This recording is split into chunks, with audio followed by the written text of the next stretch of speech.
Magandang araw po sa inyong lahat. Ako po si Dr. Miguel Santos, isang doktor na ang dedikasyon ay ang pangalagaan ang kalusugan ng ating mga nakatatanda, ang ating mga lolo at lola na siyang haligi ng ating mga pamilya.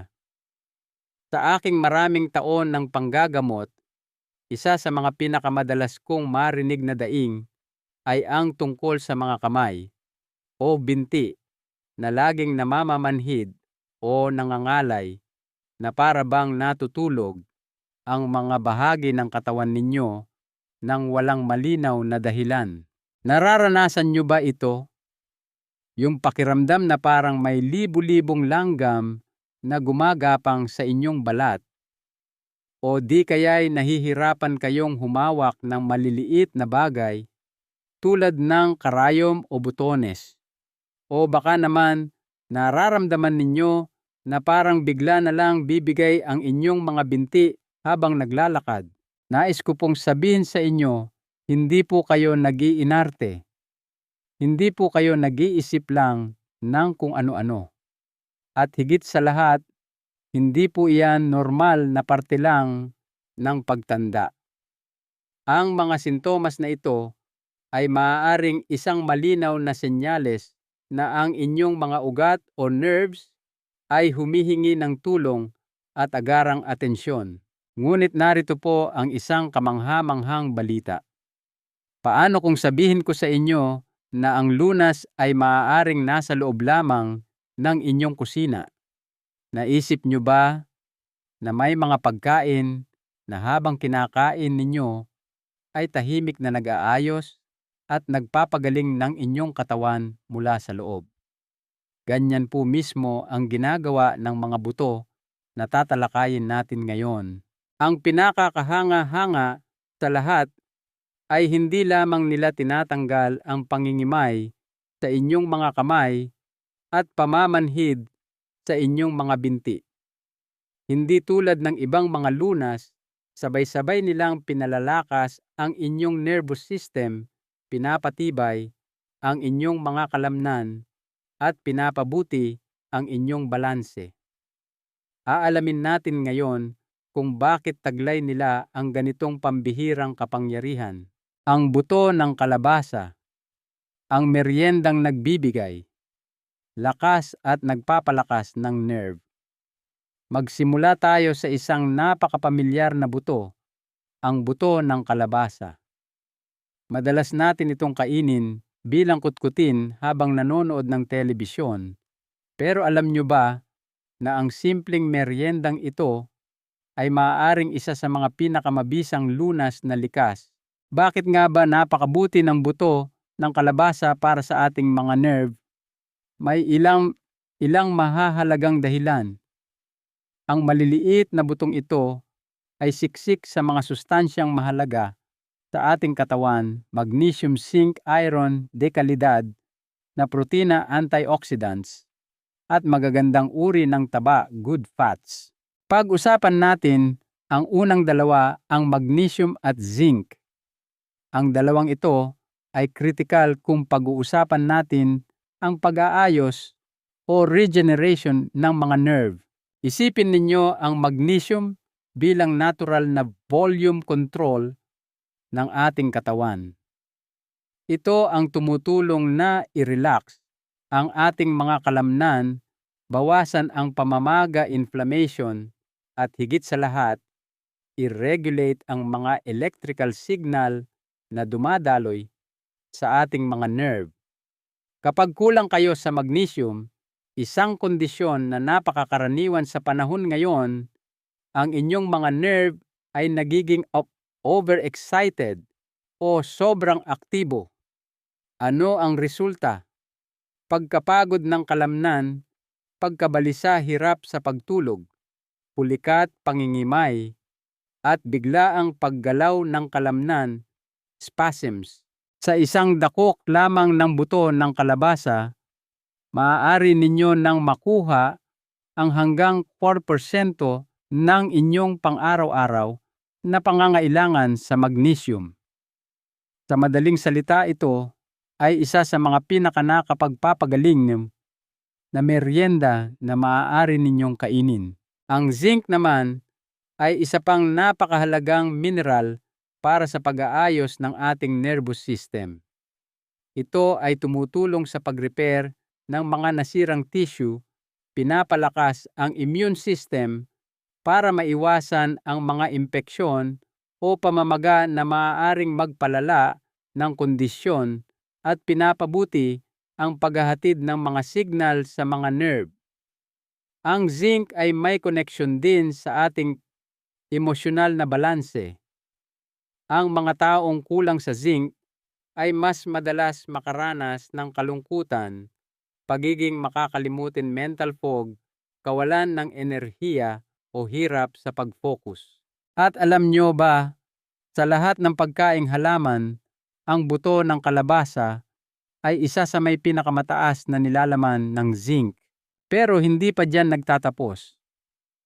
Ang mga butong ito ay mayaman din sa iron na kailangan para magdala ng oxygen sa lahat ng ating mga selula, kasama na ang ating mga nerve.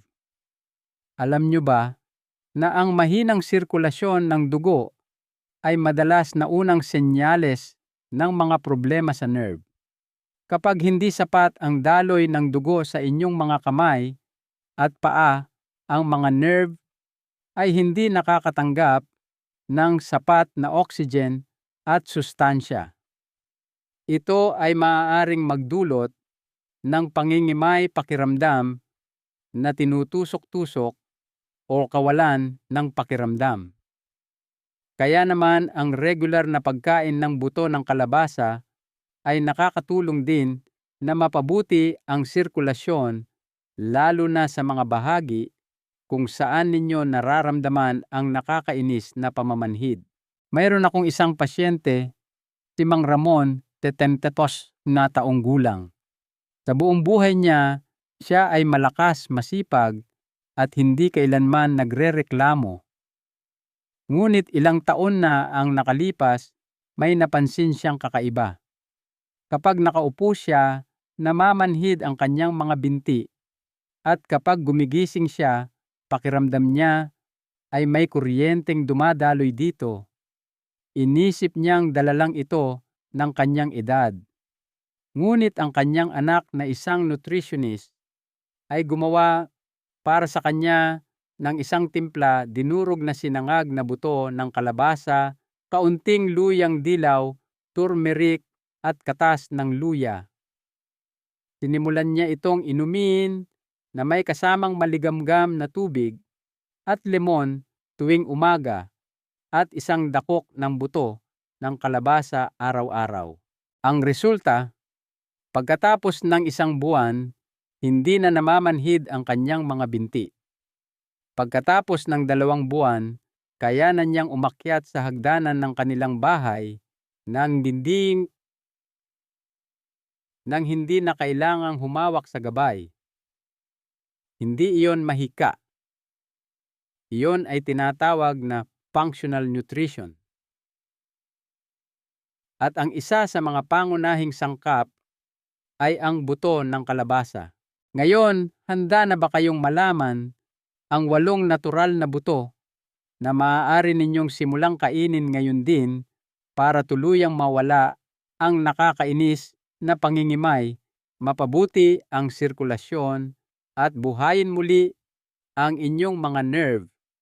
Ituloy ninyo ang pagbabasa dahil ipapaliwanag ko hindi lang kung ano ang mga butong ito, kundi kung paano rin ito gamitin ng tama at kung bakit ang numero 7 ay isang tunay na milagro sa kusina. Unang buto, ang chia seeds, ang munting higante na mag-aayos ng iyong mga nerve. Ang chia seed ay isang buto na mukhang napakaliit at simple, ngunit mayroon itong kahanga-hangang epekto sa inyong nervous system. Ang maliliit na itim na butong ito na madalas ihalo sa yogurt o mga inumin ay maaaring isa sa mga pinakamahusay na likas na lunas para sa pamamanhid pangingimay at maging sa panghihina ng kalamnan na dulot ng mga problema sa nerve. Bakit espesyal ng chia at bakit parami ng parami ang mga neurologist, dietitian at mga eksperto sa natural na kalusugan na inirerekomenda ito sa mga pasyenteng may peripheral neuropathy, problema sa sirkulasyon o mga issues sa kamay at binti. Ano ang nasa loob ng chia na napakabuti para sa iyong mga nerve? Kung nararanasan mo ang mga sumusunod, dapat mong isama ito sa iyong pagkain, pamamanhid sa paa o kamay, palaging pangingimay pulikat, mahinang mga binti, problema sa koordinasyon o bahagyang panginginig. Ang sikreto ay nasa mga sustansyang taglay nito: omega-3, alpha-linolenic acid o ALA. Ang chia ay isa sa mga pinakamayamang halaman na mapagkukunan ng ganitong uri ng healthy fat. Bakit ito mahalaga? Isipin ninyo na ang ating mga nerve ay parang mga kable ng kuryente. Ang bawat kable ay may balot na taba na tinatawag na myelin na nagsisilbing insulator. Kung nasira ang balot na ito dahil sa pamamaga, stress o kakulangan sa nutrisyon, hindi makakapagpadala ng signal ng maayos ang mga nerve. Ang resulta, pamamanhid, sakit, panghihina at pangingimay. Ang omega-3 ay tumutulong na ayusin at patibayin muli ang myelin na iyon na parang inaayos ang balot ng kable mula sa loob. Magnesium. Ang mineral na ito ay literal na nagpapakalma sa ating mga nerve. Ito ay tumutulong na i-regulate ang mga electrical signal para hindi sila magwala at magdulot ng pulikat, spasms o pagkabalisa.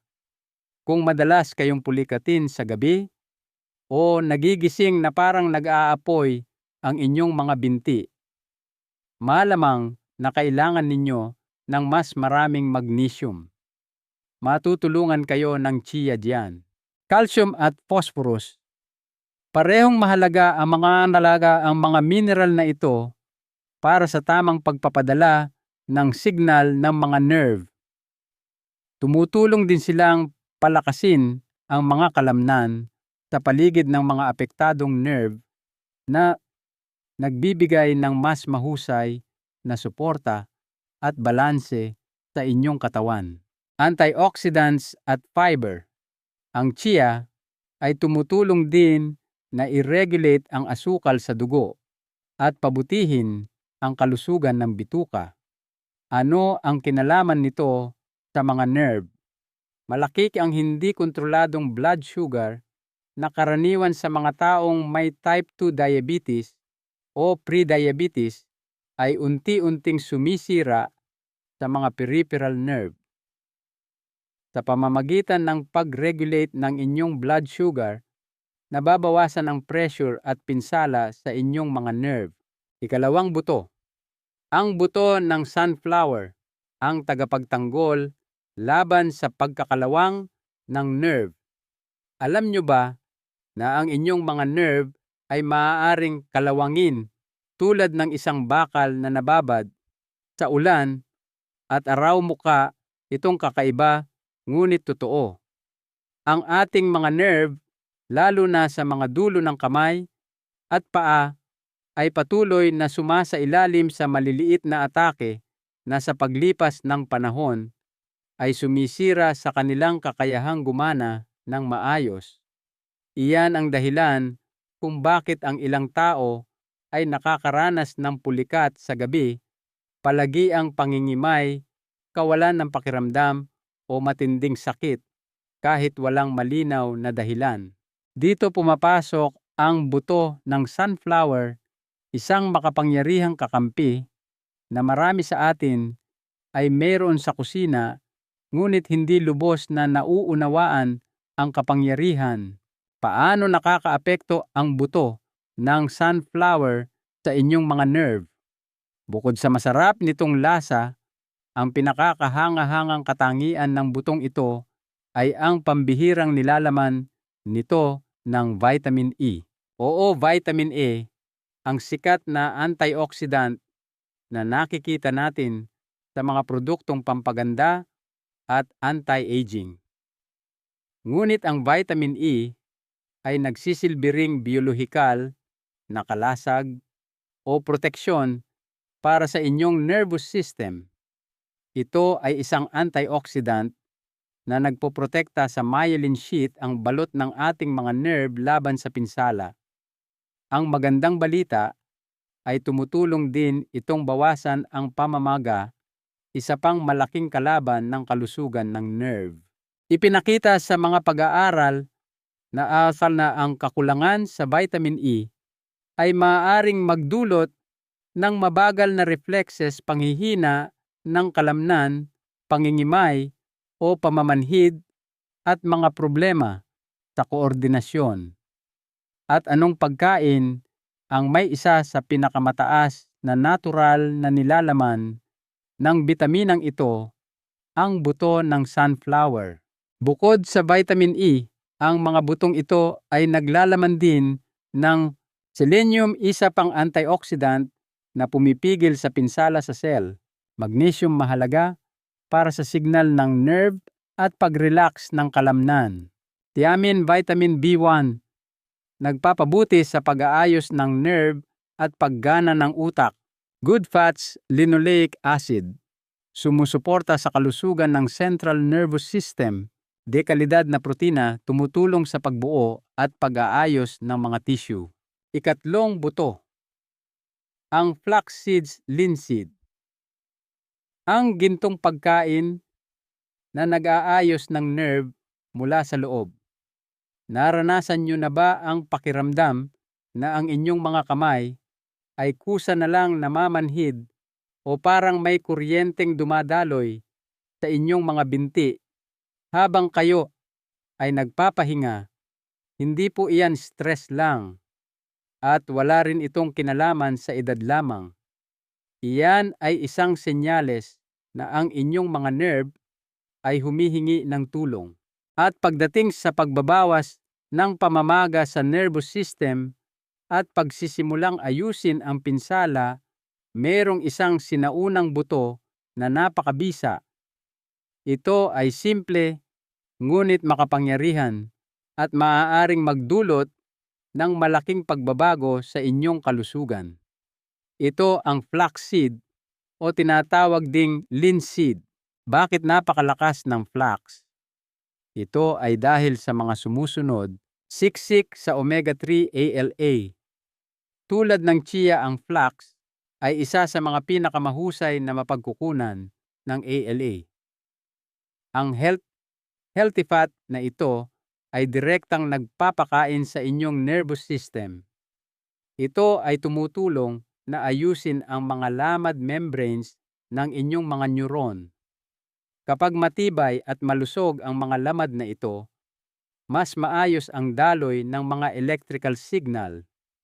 Ang resulta, mas magandang balanse, mas mahusay na koordinasyon, mas kaunting pulikat at nababawasang pamamanhid. Mayaman sa lignans. Ang lignans ay mga espesyal na compound na matatagpuan sa flax. Ang mga ito ay nagsisilbing malakas na anti-inflammatory at antioxidant. Pinoprotektahan nila ang mga nerve mula sa pangmatagalang oksihenasyon, isa sa mga pangunahing dahilan ng pagkasira ng nerve. Tumutulong din silang bawasan ang oxidative stress, ang pinsalang nangyayari sa ating katawan kapag napakaraming free radicals sa dugo dahil sa stress, maling pagkain, sobrang asukal, paninigarilyo at iba pa. Sa pamamagitan ng pagbabawas ng iritasyong iyon, unti-unting makakapagsimulang gumaling ang inyong mga nerve. Magnesium at phosphorus. Tulad ng nabanggit na natin, kinokontrol ng magnesium ang komunikasyon sa pagitan ng mga nerve at kalamnan. Ang phosphorus naman ay bahagi ng bawat selula ng inyong katawan kasama na ang mga neuron. Parehong taglay ng flux ang mga ito. Kung nakakaranas kayo ng hindi sinasadyang paggalaw tulad ng panginginig o kung nahihirapan kayong humawak ng maliliit na bagay, makakatulong ang mga mineral na ito na mapabuti ang inyong motor responsiveness at sensitivity. Ika-4 na buto. Ang sesame seeds linga ang tradisyonal na pagkain na nagpapanumbalik ng balanse. Isipin ninyo na kaya ninyong palakasin ang inyong mga binti, bawasan ang pangingimay ng kamay, pabutihin ang inyong balanse, at pag-aanin ang mga pulikat. Lahat ng iyon mula sa isang buto na mas matanda pa sa kasaysayan ng tao. Ito ang sesame seed o mas kilala sa atin bilang linga. Oo, ang maliit na butong iyan na ginagamit sa mga tinapay, sa mga pagkain sa silangan, at sa paggawa ng tahini. Ito ay higit pa sa isang pampalamuti sa pagluluto. Ito ay isang natural na ahente sa pag-aayos ng nerve na direktang nakakaapekto sa inyong mga kalamnan, sa sistema ng komunikasyon sa loob ng katawan at sa mga dulo ng inyong mga nerve. Bakit napaka-espesyal ng linga para sa inyong mga nerve? Ang linga ay isang minahan ng mineral. Ito ay naglalaman ng calcium, zinc, magnesium, iron, copper, phosphorus, at healthy fats tulad ng omega-6. Bawat isa sa mga sustansyang ito ay may natatanging papel sa pagpapanatili ng kalusugan ng mga kalamnan at nerve. Ngunit mag-focus tayo sa pinakamahalaga, calcium. Alam nating lahat na kailangan ang calcium para sa malusog na buto, ngunit marami ang hindi nakakaalam na kinokontrol din nito ang paghahatid ng signal sa nerve.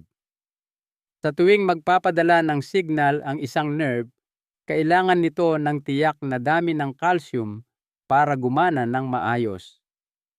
Ang mababang antas ng calcium ay maaaring magresulta sa mahina o hindi matatag na signal na nagiging sanhi ng panginginig, pagkawala ng sensitivity, mabagal na reflexes at mga problema sa koordinasyon ng paggalaw. At aling buto ang naglalaman ng mas maraming calcium kaysa sa gatas? Ang linga. Tama po, mas maraming calcium ang makukuha sa isang kutsara ng linga kaysa sa isang baso ng gatas. At ito ay walang kasamang lactose, taba ng hayop o pamamaga. Mayroon ding zinc at magnesium ang linga. Pinagsama ang mga mineral na ito ay natural na nagpapakalma sa mga iritado o sobrang aktibong mga nerve. Kung madalas manhid ang inyong mga kamay, hindi mapakali ang inyong mga binti sa gabi o hindi kayo makatayo ng matagal nang hindi nakakaranas ng pulikat, maaaring kulang kayo sa mga mineral na ito. At ang lunas ay maaaring magsimula sa isang kutsara lamang ng linga araw-araw. Ika-5 buto ang hemp seeds, ang lihim na halaman na nag-aayos at nagpapahupa ng pamamaga. Kapag narinig ang salitang hemp, maaaring may pumasok sa inyong isipan na isang bagay na kontrobersyal o baka bawal pa nga. Ngunit linawin po natin, ang hemp seeds ay walang psychoactive effects o hindi nakakalipad ng isip.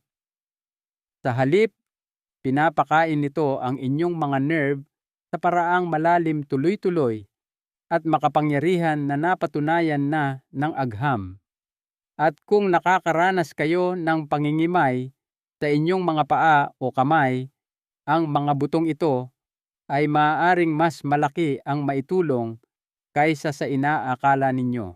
Bakit dapat nasa kusina ninyo ang hemp kung gusto ninyong maibalik ang inyong balanse sa nerve? Ang listahan ay kahanga-hanga. Ang mga butong ito ay isang kumpletong protina. Ibig sabihin, naglalaman sila ng 9 na mahahalagang amino acid na kailangan ng inyong katawan para ayusin ang mga tissue kasama na ang mga hibla ng nerve. Mayroon itong perpektong rasyo ng omega-3 sa omega-6, 3:1. Ang balanseng ito ay napakahalaga. Maraming tao ang kumakain ng mga vegetable oil na mataas sa omega-6 at mababa sa omega-3 na lalong nagpapalala ng pamamaga. Sa hemp ang ratio ay tama para mabawasan ang pamamaga at hindi magdulot nito. Ang malusog na taba na ito ay direktang tumutulong na muling buuin ang myelin sheath ng ating mga nerve. Naglalaman ito ng magnesium, zinc at vitamin E. Mayroon itong arginine, isang amino acid na nagpapabuti sa sirkulasyon sa pamamagitan ng pagpapalapad ng mga daluyan ng dugo na nagpapahintulot sa mas maraming dugo, oxygen at sustansya na makarating sa mga dulo ng kamay at paa. Ika-6 na buto ang Nigella sativa black cumin, ang itim na buto na nagpapakalma ng invisible na sakit. Ang butong ito ay hindi lamang makapangyarihan, ito ay nakakagulat.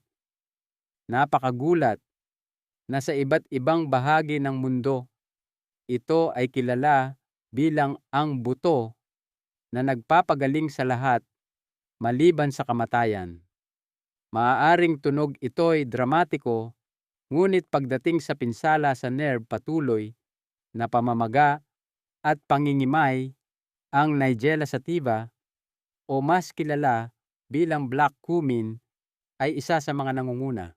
At para maging malinaw, hindi ito ang karaniwang cumin na ginagamit ninyo sa pagluluto. Ito ay mas maliit, mas maitim, at mas makapangyarihan lalo na pagdating sa pagbabawas ng sakit sa nerve, pagpapagaling ng mga tissue, at pag-alis ng matinding pakiramdam ng pag-init sa loob na nagpapagising sa inyo sa gabi. Kung kayo ay may diabetic neuropathy, namamagang mga nerve, pakiramdam ng pagkasunog o pagtusok pamamanhid o sakit na hindi maalis ng anumang gamot, ang butong ito ay karapat-dapat sa inyong buong atensyon. Ang sikreto nito ay nasa isang sangkap na tinatawag na thymoquinone. Ito ay isa sa mga pinakamalakas na neuroprotectors na pinag-aralan sa natural na medisina. Ito ay isang organikong antioxidant at anti-inflammatory. Dahil sa direktang epekto nito sa mga selula ng utak at mga peripheral neuron, ang butong ito ay naging paksa ng maraming pag-aaral para sa mga taong may fibromyalgia, epilepsy, talamak na sakit at maging Alzheimer's disease. Bakit ito? Napakabisa para sa mga taong may neuropathy o pangingimay. Binabawasan nito ang iritasyon sa peripheral nerve. Pinapasimulan nito ang pag-aayos ng mga nasirang nerve. Kinokontrol nito ang immune system. Maraming neuropathy ang may autoimmune component. Binabawasan nito ang sakit nang hindi nagdudulot ng antok. Ika-7 buto ang buto ng ubas, ang tagaprotekta ng daanan ng dugo. Marahil ay kinakain ninyo ang ubas ngunit itinatapon ang buto. Ngunit alam nyo ba na ang isang malakas na antioxidant na tinatawag na resveratrol ay matatagpuan sa mga buto ng ubas? Pinoprotektahan ng antioxidant na ito ang mga daluyan ng dugo na nagbibigay ng sustansya sa inyong mga nerve. Ang mas mahusay na sirkulasyon ay nangangahulugan ng mas maraming sustansya na nagreresulta sa mas mahusay na pag-aayos at paggaling. Paano ito kakainin? Maaari kayong maghanap ng grapeseed extract na nasa anyong pulbos o kapsula, o kung kaya ninyo kainin ang mga ubas na may kasamang buto. Ang huling paalala at aral mula sa inyong doktor. Kung umabot kayo sa puntong ito, alam kong seryoso kayo sa pag-aalaga sa inyong kalusugan. Huwag ninyong balewalain ang mga senyales na ibinibigay ng inyong katawan. Ang pamamanhid, pangingimay at panghihina ay hindi isang sentensya na habambuhay ninyong pagdurusahan. Isama ninyo ang mga butong ito sa inyong pang-araw-araw na pagkain. Hindi kailangang biglaan, dahan-dahan, unti-unti. Isang kutsara dito, isang dakok doon. Sa paggawa nito araw-araw, ang inyong mga kamay ay titigil sa pangingimay. Ang inyong mga binti ay magiging mas malakas at ang inyong buong katawan ay magpapasalamat sa inyo. Ang pinakamahalagang aral dito ay ito: ang ating katawan ay may likas na kakayahang magpagaling. Minsan kailangan lang nating itong bigyan ng tamang materyales mula sa kalikasan. Huwag kayong mawalan ng pag-asa. Ang kalusugan ay isang paglalakbay, hindi isang destinasyon, at sa bawat maliit na hakbang na ginagawa ninyo, tulad ng pagpili ng mas masustansyang pagkain, ay isang malaking tagumpay. Kaya't inaanyayahan ko kayo, huwag ninyong sarilinin ang kaalamang ito. I-click po ninyo ang like button kung ito ay nakatulong at mag-subscribe sa channel na ito para hindi ninyo makaligtaan ang iba pang mahahalagang payo sa kalusugan. At higit sa lahat, ibahagi ninyo ang artikulong ito sa inyong mga kaibigan, kapamilya, at sa lahat ng taong sa tingin ninyo ay makikinabang dito. Ngayon, nais kong malaman mula sa inyo alin sa mga butong ito ang una ninyong susubukan. Mag-iwan po kayo ng komento sa ibaba. Hanggang sa susunod nating pagkikita, at laging tandaan, ang pag-aalaga sa sarili ay ang pinakamagandang regalong maibibigay ninyo sa inyong mga mahal sa buhay.